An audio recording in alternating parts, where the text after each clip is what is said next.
I'm going to invite Minister of State Alvin Tan to just wrap things up and give us your closing remarks. Closing remarks sounds them very formal, but I'll just tell a story. tell us what you feel about this discussion. I'll just tell you a story. I remember, Rish, when I was at Instagram or Facebook many years ago, and we were building up the platform, I received a message from somebody in Burma or Myanmar. They were young students, very much like your age, in their late teens or early 20s. And they're saying that, the internet to us is actually Facebook. The internet to them is actually, they don't know, World Wide Web, again, you mentioned www, right? But for them, it is really that in Myanmar.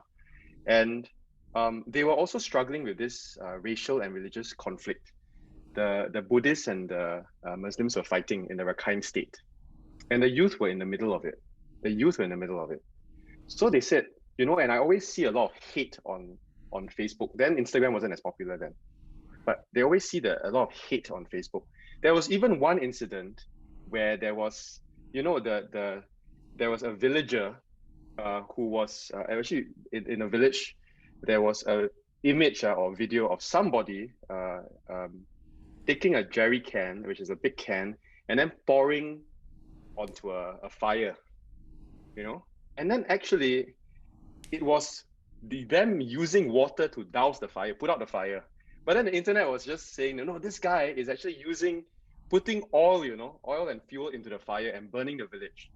So they said, oh, it's really quite worrying because we are trying now to build the racial and religious cohesion between the Buddhists and then the Muslims. But then a lot of these fake news are starting to come out. So they said, can we come by to, we organize a trip to Singapore, come by to the Facebook office, come and see you and your team. Can you teach us how to have more of these good content onto the platforms? So I brought them across, we organized a trip. There were about, I think 11 or so of them, young Myanmar youth.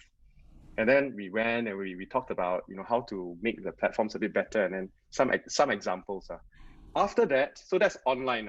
After that, we went to this part of Chinatown, New Bridge Road, and I wanted to show them just along this road, there is a Christian church, there is a Buddha Tooth Relic Temple, there's Sri Mariamman Temple, which is our oldest Hindu temple, and there's Chulia Mosque, 4.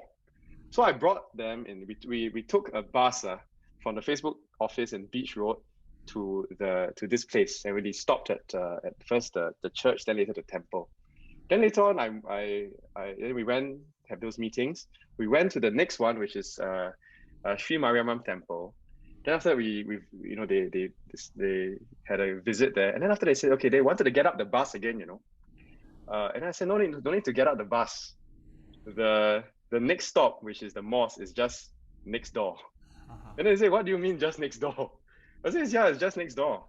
And they said this is quite impossible because in my country, a mosque or a Hindu temple or Buddhist temple can't exist in the same vicinity, not less next door. And it really, really was a big opening for them.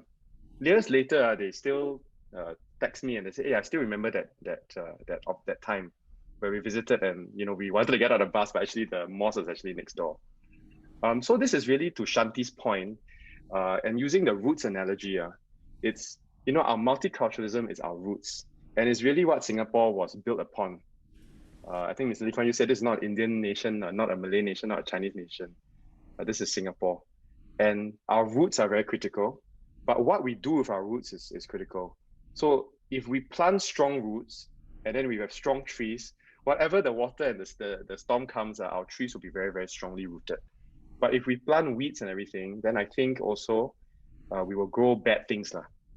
The other thing is also, if you use Shanti's analogy, Shanti, you mentioned about branches, right? These are the branches that we reach out to our friends from Myanmar, from Indonesia, from Malaysia, and other places in the world, because they see us as an example. Small country, but many different faiths, many different races. I remember when I was in the US, and it was in 2008. Pinchu, you were at the Olympics then. I was in the US. And I remember the day where President Obama, the first African American president, won the elections. Well, I remember in the university campus, everybody was very happy. Then say, "Oh, we are post-racial already. You know, we have African American president." Then later on, many years later, you have, we had Trump and all that. And I remember my classmates were all like, "Ah, what happened to America? I thought we got past it." So I don't think we really get past it. I think we have to just know that these things are there, but how do we respect, love, honor one another? I think that's quite critical. So just wanted to share that. Aiken also mentioned that is creator, and I just wanted to encourage that all of you are actually creators too.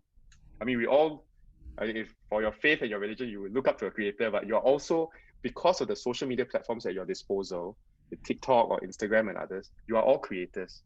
And what you inject into this stream is very important. You can choose to inject good things into it, and then it perpetuates, or you can choose to inject bad things into it. So we have that responsibility, and I hope many of you become good creators to inject good things. Finally, to Kinshu's point earlier, there is this resilient aspect to it. And Aiken, thank you for sharing also, because Aiken, Kinshu, and Shanti, I think they are all people who have very, very interesting crafts. Aiken, one, you are a content creator. Your skill set is also food. Kinshu and Shanti, you got by and achieve what you have because, as sporting, as sports people, and you put in a lot of effort. And I think that's something which Singaporeans, we are such a small country. We have to have that, and that's why I think that determination, and then the fact that you want to be resilient. Those are the kind of traits that Singapore continues to have. Very, very important. And then one thing also Pinchu mentioned earlier on, which I thought was quite useful, and I can also mention, and I think Shanti also, you mentioned about your coach, the Portuguese coach. Always look for people who can mentor you or who can guide you. I always embarrass somebody in this chat. The CEO of NYC, National Youth Council, is here. His name is David Chua. I mean, there's an article written about him, but he was my officer when I was in the army many years ago. And I always remember, I think I can, like yourself, I actually failed I had to retain a year in school, and then I repeated a year or so. I couldn't get to university, and I went to the army. And I remember seeing this guy, David Chua, last time, Captain David Chua. He was a very respected, very kind, caring officer in the army, and we always respected him. And I thought that, I learned from him. I learned how to be a kind, caring leader. And now he's looking after NYC, which is what we are doing today. And what I wanted to say is that if you can find somebody who you can learn from, whether it's your coach Shanti or Pinsu, your coach, or anybody else, go look for them, learn from them, and I think that path will be quite clear as well. But you don't just have one mentor; you have multiple mentors throughout your life, teaching you different things, and hopefully imbue with your good values as well. So finally, just wanted to say thank you. In this pandemic, there are forces that threaten to divide us. Confirm a lot one, like the gong and all that, and then the one in the interracial thing. But there are also a lot of forces that are meant to unite us. We can choose to elevate which force is really up to us. But I think the Singapore spirit will be rooted in multiculturalism, and that's our strength. We want to elevate the forces that unite us the most. And that really, if you put it down to it, is really our diversity. We have people of different stripes, different faith, different colors, and also different abilities. And if we can come together, I think we can get past this, because the world is watching.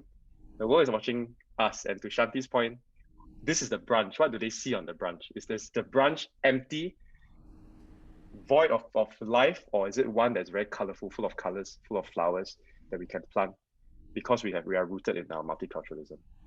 Yeah. So thank you very much. I really appreciate all of you to spend your holiday. But and like I said, this is not just talking.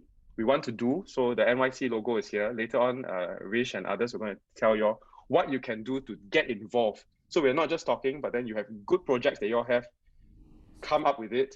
Let us know. We will support you. We will fund you. We'll give you all the necessary things for you to make it viable and tangible. Okay, so thank you very much for taking the time and really wishing you all the best as well. Thanks. Rish, back to you.